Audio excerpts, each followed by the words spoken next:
কেমন আছো সবাই? আশা করি সবাই ভালো আছো। আমার নতুন একটি ব্লগে সবাইকে স্বাগত। আর আমার মুখ দেখে বুঝতে পারছো একটু হাসি হাসি, মানে সেই যে দুদিন হলো বৃষ্টি নামছে, মানে নামার কোনো মানে থামার কোনো মানে নামগন্ধই নাই। মানে না হাসবো না কানবো, আর কী যে করি তাই বলো তো। আর ওই যে দেখছো কুয়ার পাড়ে কত বাসন আছে, সকালে খাওয়া দাওয়া করছি ওই বাসন। তো এই যে দেখো, তো বাসন ভিজে ভিজেই কিন্তু মাজতে বসে পড়েছি। বৃষ্টি থাকুক আর যাই থাকুক, কাজ তো করতেই হবে, সে হাসি পাক আর কান্নাই পাক। তো এই যে ছাতা মাথায় দিয়ে একটা ভেজা নাইটি ছিল, তো সেটাকে পরেই কিন্তু বাসনগুলো মাজতে বসে পড়েছি। দেখো সকালে ছেলেকে মানে খাইয়ে গেছে স্কুলের, সে মানে গেছে যে টিফিন টিফিন খায়, তো ওই বাসন, তারপরে সকালে চায়ের বাসন, কত বাসন হয়েছে, তো ওগুলোই দেখো মাইজে তারপরে জামা কাপড় ছাইড়ে যে আবার সব কিছু মানে চুল টুল সব মুছে নিচ্ছি। তো আমি মাঝতে মাঝতে ছাতা মাথায় দিছি, কিন্তু তাও কিন্তু ভিজে গেছি। এবার বৃষ্টি, খাওয়া তো আর বাদ দিলে চলে না, খাওয়া তো খাইতেই হবে, সে বৃষ্টি থাকুক ঠান্ডা থাকুক রোদ উঠুক যাই উঠুক। তো এই যে দেখো, তারপরে যে রান্নার এদিকে চলে আসি। আর জানো তো আজকে না ঘরের লাইনও নেই, ওইদিকে হলো ট্যাঙ্কিতে জলও নেই, কি করব এবার। এবার দেখো চলে আসছি মানে বাইরে, যেহেতু আমার রান্নাঘরে জানলা নেই, তো রান্নাঘরেও কিন্তু অন্ধকার। এরপর ট্যাঙ্কিতে জল নেই, ভিজে ভিজে সব বৃষ্টিতে কিন্তু সব কাজ করতে হচ্ছে। এবার দেখো এইবার হলো রান্না সব তৈরি করে নিচ্ছি, টমেটোর চাটনি করব, আলু ভাজা, তারপরে যেহেতু বৃষ্টি সেহেতু খিচুড়ি না হলে হয়, তো খিচুড়িও করব। এই যে দেখছো এবার আলু ভাজাটা কাটা হয়ে গেছে, আর ওইদিকে কিন্তু টমেটোর চাটনি কাটা হয়ে গেছে। খিচুড়ির জন্য রসুন পেঁয়াজ কাঁচা লঙ্কা সব কিন্তু কাটা হয়ে গেছে। আর আজকে করবো একটু রসুন আর পেঁয়াজ মুসুরির ডাল দিয়ে খিচুড়ি। তো ওই খিচুড়িটা খাইতে না আমার খুবই ভালো লাগে। তো মুগ ডালের খিচুড়িটা কিন্তু সবসময় হয়, কিন্তু মুসুরির ডালের খিচুড়িটা কিন্তু বেশি হয় না, এর জন্য ভাবলাম যে আজকে একটু মুসুরির ডালের খিচুড়িই করি। তারপরে দেখো যে রান্না বাড়া সাইডে এবার চলে আসছি কাপড় কাচতে। আর এখন কাপড় কাচছি, এখন কিন্তু হালকা একটু বৃষ্টিটা কমছে, মানে তাও কিন্তু ঝিরিঝিরি ঝিরিঝিরি পড়তেই আছে। তো দেখো ওই মানে ঝিরিঝিরি পড়ুক আর যাই পড়ুক, আমার কাজ তো আমাকে করতেই হবে।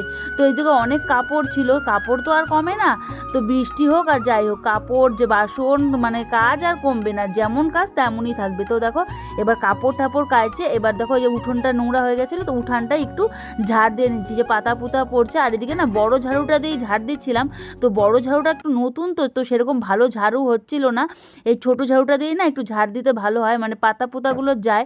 বৃষ্টির যেহেতু জলটা ধরো জলের মধ্যে পাতা দিয়ে না আটকায় থাকে, তো সেরকম না যাইতে চায় না। তো এই যে ছোটো ঝাড়ুটা দিয়ে ভালো করে খোঁচায় খোঁচায় খোঁচায় খোঁচায় ঝাড় দিলে আর উঠানটাও কিন্তু পরিষ্কার হয়ে ঝাড়ু হয়ে যায়। তারপরে দেখো আমার ঝাড়ু ঠাড়ু দেওয়া হয়ে গেছে, আর এদিকে আমার আর ছেলের কিন্তু খাবারটা বাইরে নিচ্ছি। গরম গরম খিচুড়ি, আলু ভাজা আর পনির, মশলা দিয়ে পনির আর টমেটোর চাটনি, খাওয়াটা দারুণ না? বরমশাই আর বাবা দুজনের খাওয়াটা আগে হয়ে গেছে, আমি আর ছেলে খাচ্ছি। তারপরে দেখো এই যে বরের কাণ্ড দেখো, বাবা বড় ছেলেকে মানে ছেলেকে পড়তে থেকে আনতে গেছে, আর এদিকে বর দিয়ে পাঠাচ্ছে চিকেন। ভাবছি যে আজকে রাত্রে আর সেরকম রান্না বাড়া করবো না, তো রুটি করলেই কিন্তু হয়ে যাবে, যেহেতু পনির আলু ভাজা চাটনি সবই ছিল। তো সেহেতু দেখো কে শুনে আর কার কথা, বরের যে খাওয়ার ইচ্ছা হয়েছে তো করতেই হবে বৃষ্টিতে। তো এই যে এদিকে দেখো চিকেনটাকে ঢালে, তারপরে যে কিছু চায়ের বাসন ছিল, সন্ধ্যাবেলা যে চা খাওয়া হয়েছিল, আর দুধের মানে ছেলে দুধ খাইছে আমরা চা খাইছি, তো ওই বাসনটাই কিন্তু এখন মাজে নিচ্ছি। তো এই বাসন টাসন ধুয়ে এবার ওই যে চিকেনটা ধুয়ে নিব।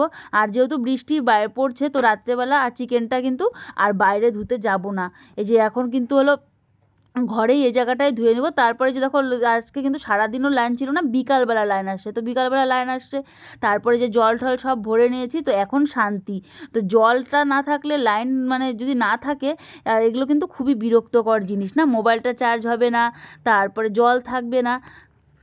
যেদিন ভাববো যে আজকে এলো কিছু ধরো বেশি কিছু রান্না করব না, বা রান্না নেই একটু তার ধরো আরাম করে কাটবো, সেদিনই কিন্তু বেশি কাজ বেশি রান্না বাড়া এইসব কিন্তু মানে হয়েই থাকবে। তো দেখো এই যে এবার চিকেনটাকে কিন্তু আমি ধুয়ে নিচ্ছি, আর চিকেনটাকে ধুয়ে তারপরে সব মশলাপাতি করব। এখনও কিন্তু আমি কোনো মশলাপাতি করিনি। আর এদিকে কিন্তু আমি দেখো কথা যে বলছি, এটা কিন্তু আমি ছেলের সাথে কথা বলছি, তো ওগুলো এখন পড়তে বসাবো, তাই ওকে বলতেছিলাম যে পড়তে বস পড়তে বস। তো এদিকে চিকেনটা হয়ে গেছে, আর দেখো অনেক টাইমটা কিন্তু অনেক শর্ট ছিল জন্য আর তোমাদেরকে দেখায়নি। তো চিকেনের জল টকবক করে ফুটছে, তার সেই ফাঁকে কিন্তু আমি আটাটা মাইকে নিচ্ছি। আর এদিকে হবে গরম গরম লুচি, মানে লুচির সাথে চিকেন খাবে বর। তো দেখো এই যে এবার দেখো চিকেনটা মানে নামাই নিছি, গরম মশলার গুঁড়া দিয়ে নামাই নিছি, আর এদিকে করছি মানে লুচি। তো লুচিটাকে না প্রথমে আমি সবগুলো বেলে নেবো, তাহলে কিন্তু আমার খুবই ভাজতে সুবিধা হবে, একটা একটা করে বেলে একটা একটা করে ভাজতে টাইমটা দেরি হয়ে যাবে। আর ওইদিকে দেখছো ওই যে দোকানটা আমাদের বন্ধ হয়ে গেছে, রাত অনেক মানে 9:30 পৌনে 10টা বাজে। তো দেখো এই যে এবার লুচিগুলো ভাজে নিচ্ছি। তো একটা গানের কথা মনে পড়ে গেল, লুচি লুচি ফুলকো লুচি। তো এরকমই একটা মানে গানটা হবে। তো দেখো এই যে লুচিটা ভেজে এবার রাত্রের খাবারটা দিয়ে দিব।